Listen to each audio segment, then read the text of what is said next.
حتى الرؤى والأحلام اتجهت إلى ديربي جدة الآسيوي، فما كان من مفسرها الدكتور يوسف منصور إلا أن يفتي لكثرة ما وصل إليه بأن الاتحاد سيكون في النهائي، علما بأنه قال إنها أحلام وليست رؤى، ونحن نقول له بأنها وصلت لتكون كوابيس على عقول من يحبون هذا ولا يناصرون ذاك، وبين هذا وذاك كانت 6 دقائق كافية لأن يرقم الخاسر ذهابا قائم الفائزين بتلك الموقعة، وعلم البرازيل يرفع بالتهديد الأول والثاني أيضا.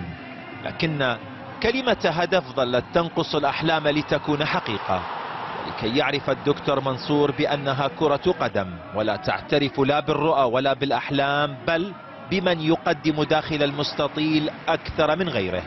والأهلي قدم أفضل من الاتحاد الذي ركن إلى الدفاع فقط، ونسي نده لليلة قد حفظ أداءه على ظهر قلب، والقلب قد خفق كثيرا لكرات معتز الموسى، وهو يتداخل برأسه لمرة واثنتين وثلاث أيضا، حتى أنه ضرب الرأس تلك لأنها لم تنهي الأمور، ولم يعرف بأنه سوف يكذب أخبار الأحلام ولو لشوط فقط.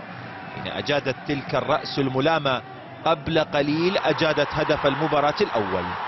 الأهلي يصل على أقل تقدير إلى بر الأمان الذي ينشده ل45 دقيقة. هذا الوقت نشاهد به الاتحاد بظهور يليق باسم فريق له باع آسيوي كبير، حتى جاوبنا هزازي مع مطلع الشوط الثاني بأنهم متواجدون، ومن بعدها غابوا كما يغيب القمر بهذه الأيام بعدما أنارها علينا بذي الحجة.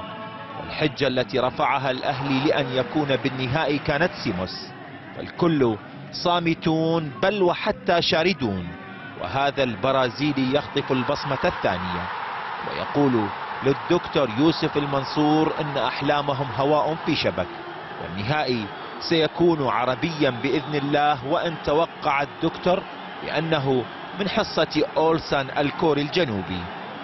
عمار علي، صدى الملعب.